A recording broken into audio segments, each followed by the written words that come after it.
উৎসবে যোগ দিতে নয়, বরং জীবিকার তাগিদে জীবনের ঝুঁকি নিয়ে এভাবেই মোংলা ফেরিঘাটে হাজির হন হাজারো মানুষ। দুর্ভোগকে নিত্যসঙ্গী বানিয়ে প্রতিদিন নদী পারাপার হন প্রায় 2 লাখ মানুষ।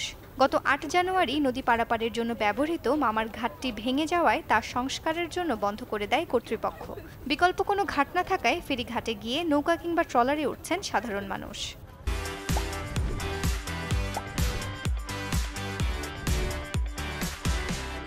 ঘাটের কোনো কাজই হয় না, ওইখানে ওদের কোনো রেসপন্স নেই। একটা ট্রলার ডুবে গেলে ওরা তামাশা থাকে, কিন্তু কোনো কাজই করে না।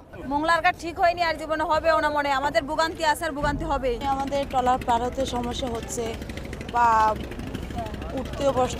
উঠতে দাঁড়াতে সমস্যা হচ্ছে। আমার ফেরি আসলে তখন আমাদের আরো বেশি সমস্যা হয়, কারণ একসাথে ফেরির লোক, গাড়ি ঘোড়া আর মানুষজন একসাথে আমরা অনেক ভিড়ের ভিতর পড়ি, তখন অনেকে দুর্ঘটনা ঘটে, নদীর ভিতর পড়ে যায়। আগে ওই ঘাট ছিল, তাতে আমরা যা সুস্থভাবে একটু যাইতে পারছি, আর এখন তো আরো প্রচন্ড রিস্কে যাওয়া আসা। চরপুরে নদী ভরে গেছে, যার কারণে এখানে বোট ভিড়াইতে সমস্যা, বোট ঠেলতে সমস্যা হয়। এই যে শত শত নারীরা, হাজার হাজার নারীরা, পুরুষরা ওই যে বিপিজেটে যাচ্ছেন, আমি ঘাটে দেখেছি কদিন একদম ট্রলার ডুবে গেল। ভেঙে যাওয়া মামার ঘাটটি সংস্কার করা সময় সাপেক্ষ বলে জানায় পৌরসভা কর্তৃপক্ষ।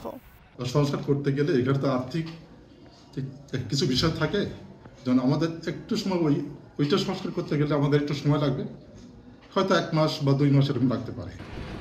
2 মাসের মধ্যে ঘাট সংস্কারের কথা বলা হলেও কর্তৃপক্ষ এখনো কাজ শুরু করেনি বলে অভিযোগ স্থানীয়দের। Desk report, channel 24।